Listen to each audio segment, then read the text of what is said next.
추석 이후에 증시는 어떻게 될까? 저는 보통 한 주가 끝나고 나면은 그 주말에 좀 장을 정리를 해요. 이번 주에는 어떻게 마무리가 됐었는지, 주요 이슈들은 무엇이 있었는지, 그리고 여기서 뭐 토요일, 일요일 사이에 또 주요 이슈들이 나올 때가 있어요. 그럼 그것들을 반영하면서, 그럼 다음 주는 어떤 것들이 진행될 건지, 어떤 이슈들이 남아 있었고, 그리고 뭐 주요 사안들을 봤을 때, 앞으로 투자를 할 때 장기적으로 방향을 결정할 만한 것들은 무엇이 나왔는지를 봅니다. 참고로 뭐 저번 주 같은 경우는 굉장히 이슈가 많았죠. 뭐 중국에서, 한국에서, 미국에서 서로 뭐 정신이 없었어요. 그래서 그 나온 이슈들을 좀 정리를 해서 다음 주에 우리가 어떻게 봐야 될 건지. 참고로 또 추석 때문에 월화수를 쉽니다. 그러면은 목금밖에 안 남았는데, 하지만 미국장이나 뭐 다른 나라들 같은 경우는 5일 내내 돌아가잖아요. 그럼 어떤 포인트들을 체크해야 되는지를 한번 보도록 하겠습니다. 제가 그냥 이런 식으로 뭐 공부를 한다라는 걸 좀 보시면서, 나도 이렇게 좀 관점을 보면서 준비를 하면 시간을 절약해서 다음 주에 대한 장을 준비할 수 있겠구나. 이렇게 보시면 좋을 것 같아요. 먼저 딱 일주일치를 제가 정리해서 보여드릴게요. 미국 지수인데요. 월화수목금 미국 지수 어떤 게 올랐고 어떤 게 떨어졌는지를 봅니다.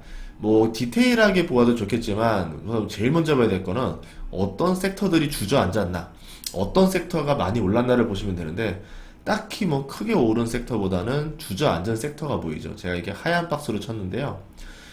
제조업이라던가 광업 이쪽이 많이 무너졌습니다. 그럼 제조업과 광업은 왜 무너졌을까? 이것들을 잘 보셔야 될 것 같아요. 금은 구리 가격도 다 급락을 했습니다. 그럼 이것들을 보면은, 아, 어떤 사건이 있었겠구나 라고 생각을 하셔야 돼요. 대표적으로 지금 중국 쪽에 있었던 헝다 사태랑 다 연관이 있겠죠. 그래서 아무래도 이런 영향을 받았다. 광업 같은 경우는 여기서 나오는 이제 뭐 이제 금속물들이 있었겠죠. 철부터 시작해서 석탄, 뭐 니켈, 뭐 이런 것들이 다 이제 많이 팔려야 되는데, 대표적으로 중국이라는 나라는 원자재를 많이 사주는 나라예요. 그럼 이 나라에서 인프라 공사, 건설 쪽에 약간 문제가 생겼다라 그러면은 당연히 광업도 문제가 생기겠죠. 그러면서 가격이 급락했었던 거고, 뭐 그거 맞물려서 아무래도 부동산 쪽이 죽게 되면 소비 심리가 죽는 거 아니냐, 이렇게 볼 수도 있겠죠. 그래서 제조업도 전반적으로 힘이 없었다, 이렇게 보시면 되고요. 그런데 반면에 원유랑 천연가스 가격이 상승을 했습니다.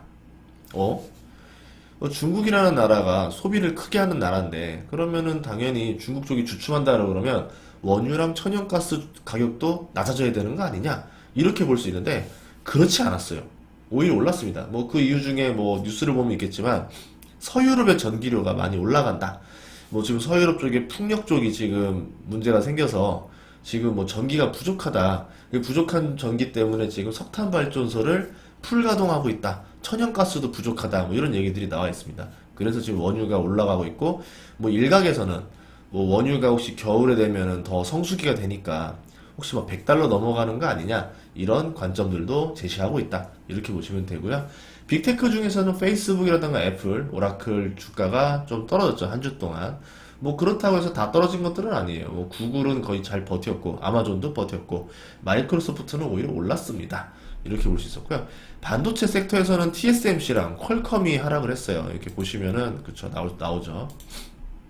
그래서 뭐 이런 것들을 보면서, 어떤 이슈들을 체크해 봐야 되겠다. 시간을 절약할 수가 있겠죠. 이거 보고 난 다음에 좀 유달리 하락한 것들, 유달리 오른 것들 위주로 검색을 하셔서 정보를 취합하시면 됩니다. 그 다음에는 뭘 하면 되냐면 달러 지수를 보셔야 되는데요. 달러 지수를 보시면 93을 넘어갔어요. 보통 93 안 넘었거든요, 한동안. 92 뭐 바닥까지 찍었다가 뭐 92.5 정도를 왔다 갔다 했는데 지금 93을 넘겼습니다, 이번 금요일날. 그렇다는 얘기는 뭐냐면 금요일날 장 마감에 내렸는데, 이렇게 볼 수도 있어요. 이제 내마녀의 날이에요, 미국 증시가 어제 금요일날. 그렇기 때문에 아마 내마녀의 날의 영향으로 인해서 선물 옵션의 어떤 투기적인 성향으로 해서 주가를 끌어내린 거 아니냐. 그러니까 나스닥 지수도 많이 떨어졌었거든요. 이런 영향들이 있었던 거 아니냐라고 볼 수도 있었고, 아니면은 반대로 뭐 중국 쪽 헝다 이슈 같은 걸로 지금 괜히 좀 걱정했던 것들이 아니냐, 이렇게 보는데, 제가 볼 때는 두 개가 다 섞인 것 같아요. 왜 그러냐? 지금 광업 지수 많이 떨어졌잖아요. 그런 상태에서 뭐 지금 나스닥 지수 뭐 이런 뭐 주식 지수가 상승했다고 했을 때 그게 맞느냐? 그것도 아닌 것 같아요. 그래서 제가 볼 때는 골고루 섞여 있지 않을까 이렇게 생각을 합니다. 그리고 유가 같은 경우를 보면은 이렇게 볼 수 있겠죠. 유가는 오히려 떨어지지 않고 올랐다는 걸 볼 수가 있습니다. 이렇게 하나씩 하나씩 지표들도 확인하시면 돼요. 그러면 뭐 해야 되겠죠? 이제 환율 봐야 되겠죠? 달러 지수가 올랐으면 환율은 어떻게 됐나요? 우선은 위안화 가치가 한 달 동안 봤을 때 저점 대비 지금 조금 올랐어요. 0.45% 정도 상승을 했습니다. 그리고 환율 같은 경우도 보시면 우리도 1180원을 넘겨버렸어요.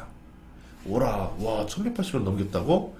1180원 넘은 경우가 근래 들어서는 별로 없었거든요. 그런데 넘었다라는 거는 지금 환율이 높은 상태다라고 볼 수 있고, 환율이 올라가면 올라갈수록 외국인 투자자들은 손해이기 때문에 주식을 팔고 빠져나오는 경향을 보이기 때문에 아무래도 좀 코스피에도 좋은 영향을 끼치지 못하겠죠. 하지만 우리는 3일 동안 쉽니다. 그럼 그 사이에 미국에서 많이 어떤 변수들이 작용해서 다시 환율이 가라앉게 되면은 뭐 우리는 뭐 다시 아무런 일이 없듯이 목요일 날 개장을 짜잔 하고 할 수 있겠죠. 뭐 뭔 일 있었어? 이러면서 이제 나오는 거예요. 그렇게 되길 바라고 있습니다, 솔직히. 자, 그랬고요. 미국채 금리도 한번 보도록 할게요.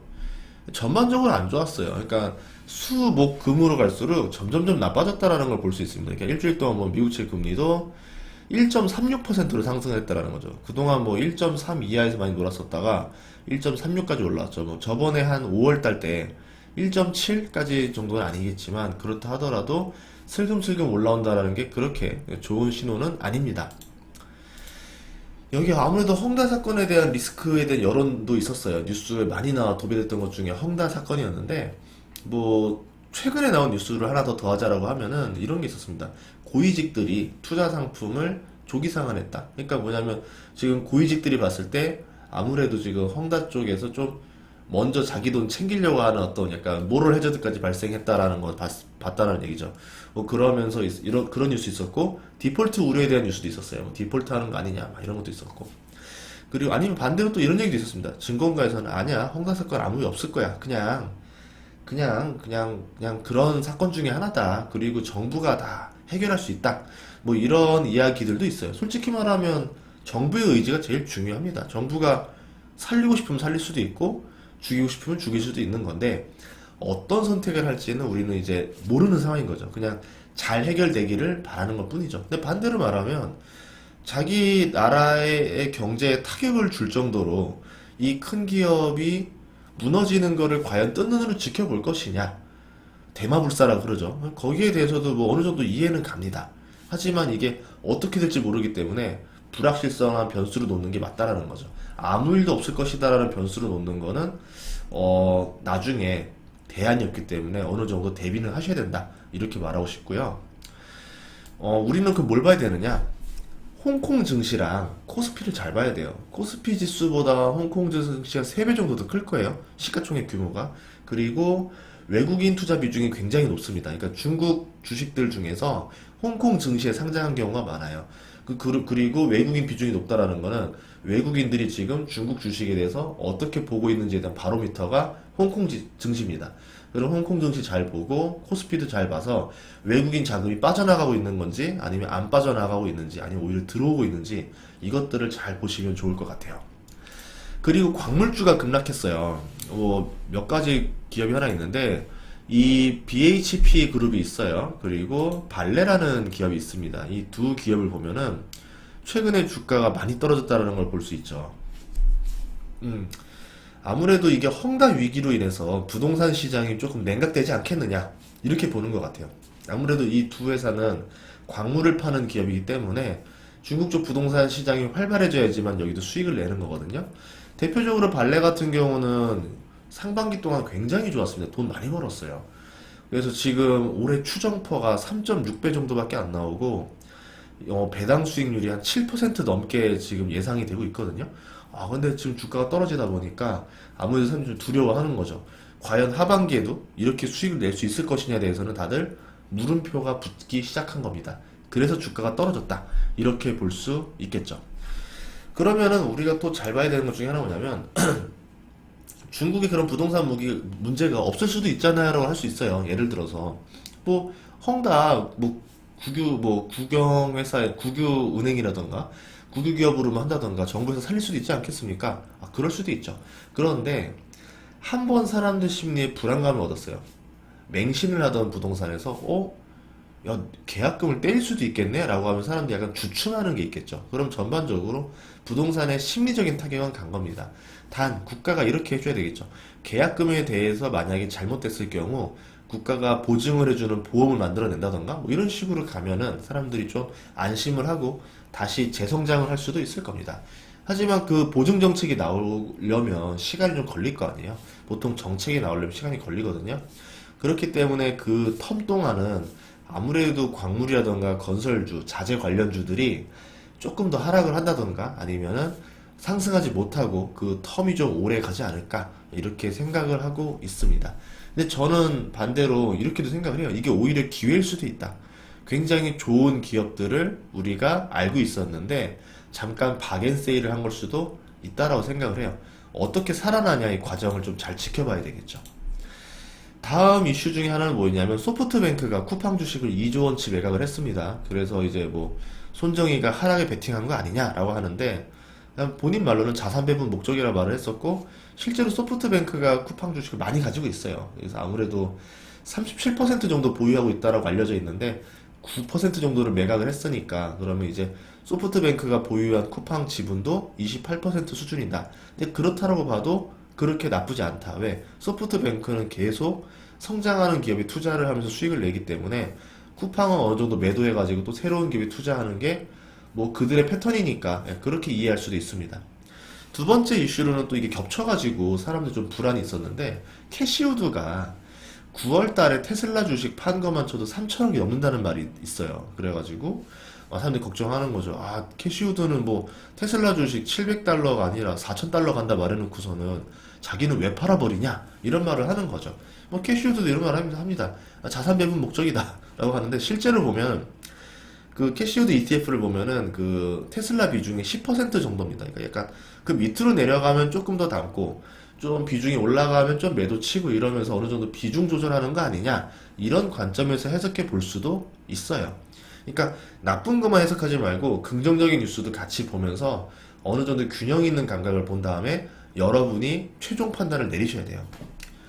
이런 말도 했습니다. 9월 10일 날 캐시우드가 나는 중국 주식 비중을 크게 줄였다라 말을 해요.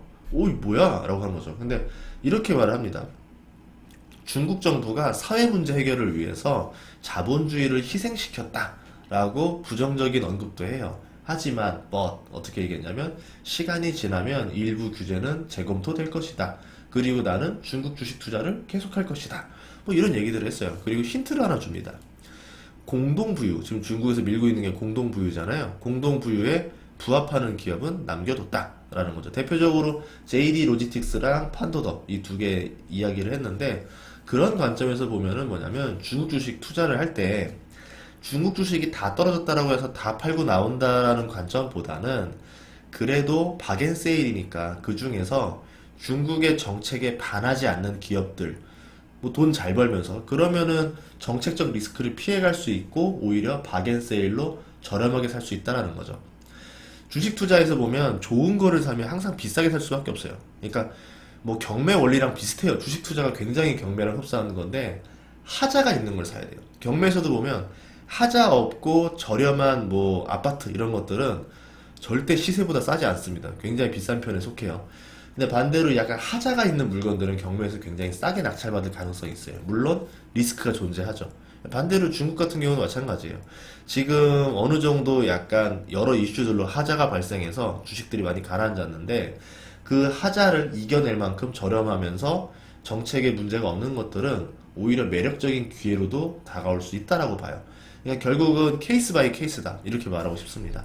대표적인 케이스로 통이가 많이 올랐어요. 태양광 폴리실리콘 겸 뭐 여러 밸류체인들을 건드리는 회사인데 원래는 이 회사가 태양광 사업 전에는 그 민물고기 그러니까 중국 같은 경우는 동부 연안이 발전이 잘 돼 있고 서부 쪽이 좀 낙후돼 있어요. 그러니까 정책적으로 서부를 많이 도와주라고 하고 싶은데 그 서부에서 민물고기들 그 사료 회사를 했던 게 통입니다.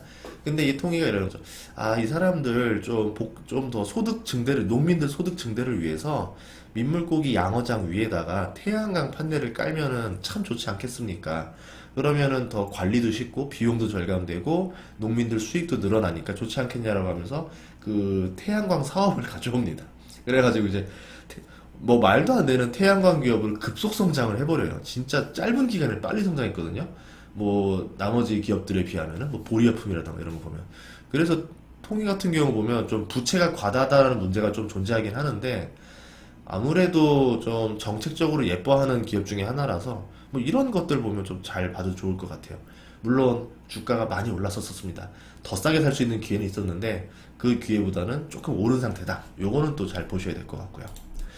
다음 주 일정 및 예상에 대한 이야기도 할게요. 우선은 정말 이게 다행인지 불행인지 모르겠는데 9월 21일, 9월 22일 날 연준의 FOMC 회의 발표가 있습니다. 이때 테이퍼링에 대한 의견을 좀 말할 것 같아요.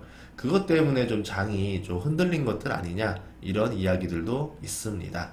아무래도 소매 판매 호조랑 실업주 증가 이 두 가지 상반되는 게 있는데 그러면 과연 연준에선 어떤 결정을 내릴 것이냐 이제 되게 궁금하겠죠. 그런 것도 있을 것이고 그리고 이제 금리 인상에 대한 점도표도 공개를 해요. 이때 이게 굉장히 중요한 건데요. 이제 아무래도 연준 위원들이 금리를 언제쯤 인상할 건지에 대한 서로 이제 투표를 한단 말이에요. 그러면은 위원들의 금리 전망을 봤더니 저번보다 더 금리 인상 시기가 앞당겨졌다라 그러면은 증시에 충격을 올 수도 있겠죠. 근데 뭐 금리 인상 시기가 줄어들지 않고 뭐 그대로라던가 약간 뒤로 미뤄졌다라 그러면 증시에서 뭐 좋아할 수도 있습니다.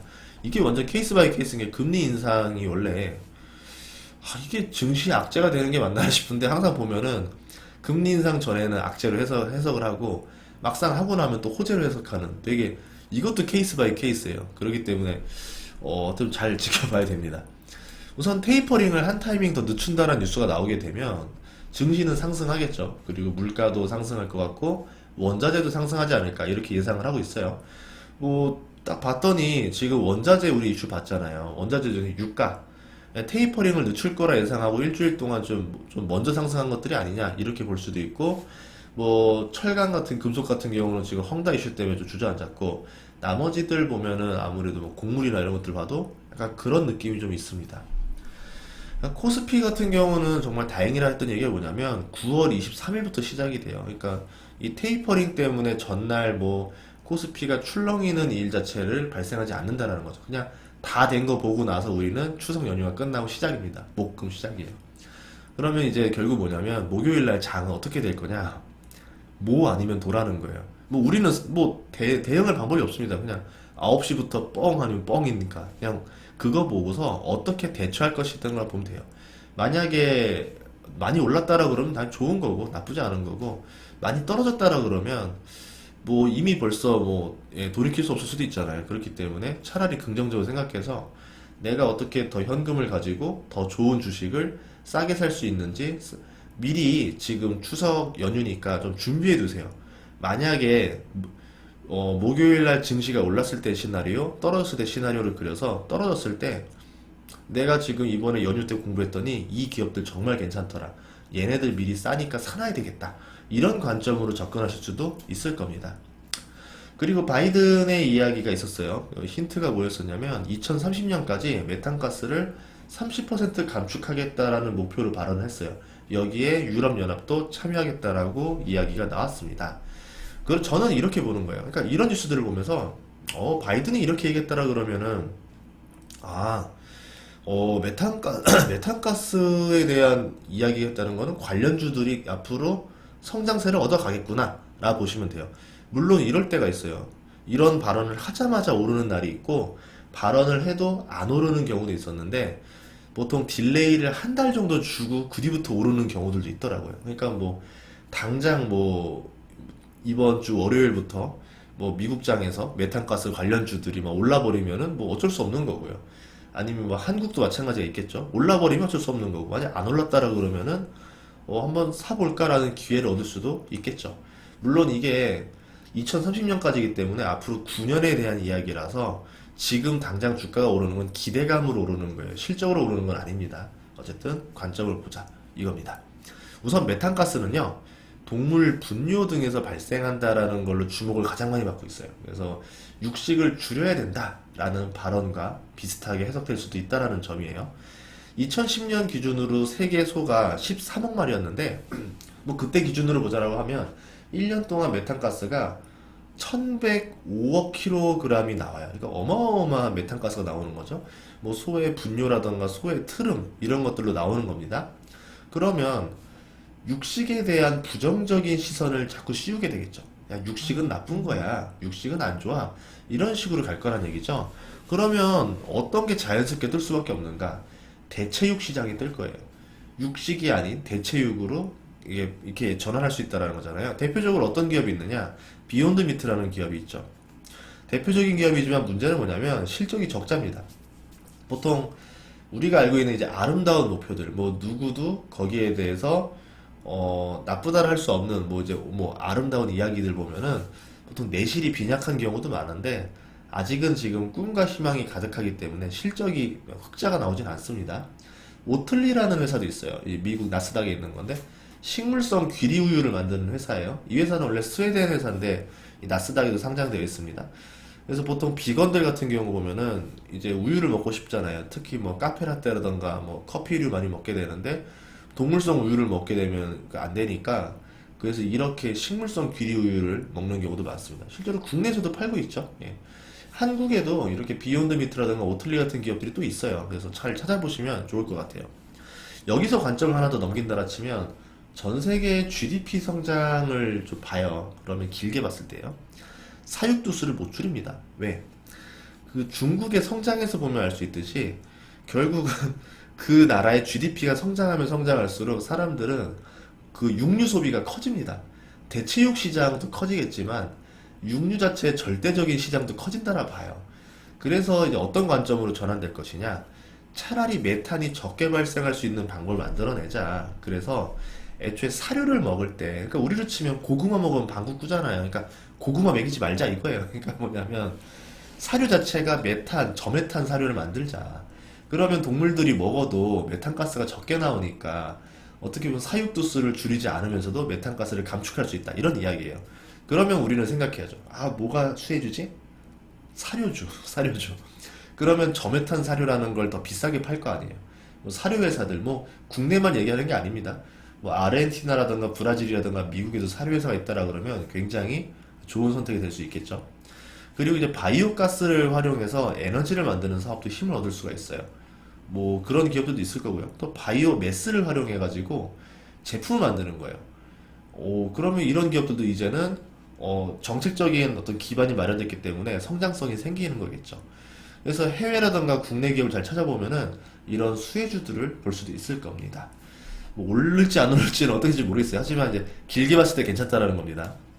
자, 다음 뭐냐면 메탄을 이어서 생각했을 때 메탄은요 천연가스와 셰일가스의 주성분이에요. 그러니까 결국은 메탄에 대한 규제가 들어간다라는 거는 아무래도 이런 천연가스 업체들 그리고 셰일가스 채굴 업체들에 대해서 좀 부담이 간다 이렇게 볼 수 있을 거고, 메탄 같은 경우는 메탄을 고온에서 산화시켜서 생성되는 합성가스를 이용해서 이제 이 메탄올을 만들거든요. 그러면은 메탄을 줄이는 방법은 뭐냐면 메탄 자체를 소비시켜 주는 거예요. 메탄올로 소비시켜 준다 이렇게 되는데, 대표적으로 어떤 게 있냐면 메탄올 추진선이라는 게 있습니다. 최근에 나온 거예요. 최근에 한 뉴스를 보면 8월달에 나왔던 것 같아요. 세계적인 해운사 중에 머스크라는 사가 있어요. 아마 세계 1위인가 그럴 거예요. 그 회사였는데 그 회사가 현대중공업에다 발주를 냈습니다. 선박을, 메탄올 선박을 발주를 냈어요. 그것도 꽤 많이 냈어요. 그리고 비용도 비싸게 쳐줘서 발주를 내버렸습니다. 현대중공업에서 철 후판 가격이 올라서 이제 배값이 올랐는데 어떡하죠? 라고 했더니 머스크가 그러세요. 발주만 해주세요. 라고 하는 거예요. 깜짝 놀란 거죠. 좀 약간 진상짓 좀 할 줄 알았는데 진상짓 안 하고 그러라는 거예요. 그게 뭐다? 머스크도 지금 급하다라는 거예요. 왜 급할까? 해운사들도 굉장히 대기 오염을 많이 시키는 주범 중에 하나입니다. 그러면 여기도 페널티가 부과가 되는데 빨리 탄소 배출이 좀 감축할 수 있는 선박들로 전환을 해야 된다는 거죠. 그럼 머스크는 이런 생각을 했다라는 거예요. 메탄올 추진 컨테이너선이 나오게 되면은 우리가 얼마나 이득일까 계산을 해봤더니 이 CO2 연간 배출량을 얼마나 감축할 수 있느냐? 1년에 100만 톤을 감축할 수 있다더라. 그럼 이제 쿼터 제로에서 이제 탄소 배출권 계속 가격 올라가고 있고, 그래서 이거를 사와야 되는 일이 생길 수 있을 거 아니에요. 그러니까 차라리 빨리 가져오는 게 낫다라고 판단했을 수 있다라는 거죠. 선가가 올라가기 전에 미리 저렴한 가격에 메탄올 추진 선박을 미리 잡아놓고 나면은 다른 선사들은 비싼 가격에 그것도 메탄올 추진 선박을 더 늦게 인도하잖아요. 그럼 머스크가 더 선도적으로 유리할 수 있다 생각하고 미리 베팅이 들어갔다. 이렇게 해석해 볼 수도 있을 겁니다. 뭐 그 외에도 뭐 다음 주에 어떤 것들을 고려해야 되냐 굉장히 뭐 여러 가지들이 있을 거예요. 저도 지금 관심 가는 게 꽤 있거든요. 이제 그런데 뭐 아무래도 지금 제 시간상 저도 지금 여기까지만 이야기를 하도록 하고 제가 또 생각나는 것들이 있으면은 연휴니까 시간이 많아요. 그래가지고 계속 꾸준히 올리도록 하겠습니다. 그러니까 시청 많이 해주시고요. 여러분들이 이제 추석 이후에 이제 어차피 이제 선물도 이제 다 만기가 끝났고 이제 새로운 12월물로 전환이 되는 거고 미국도 마찬가지고 어떻게 진행될지 모르니까 시간도 여유 있겠다. 그냥 좀 다 공부를 좀 해봤으면 좋겠어요. 그러면서 미리 장기적으로 좋을 수혜주들을 싹 다 정리를 해놓고 여러분들이 앞으로 이런 주식을 살 건데 기회가 오면 싸게 나오는 기회가 있으면 나는 그때 이 주식 꼭 잡을 거야 라는 생각으로 준비했다가 땅 하고 딱 사면 좋겠습니다. 아무튼 저도 좋은 정보들 계속 발굴하도록 하겠습니다. 시청해주셔서 감사하고요. 예, 한가위 명절 잘 보내시길 바라겠습니다. 감사합니다.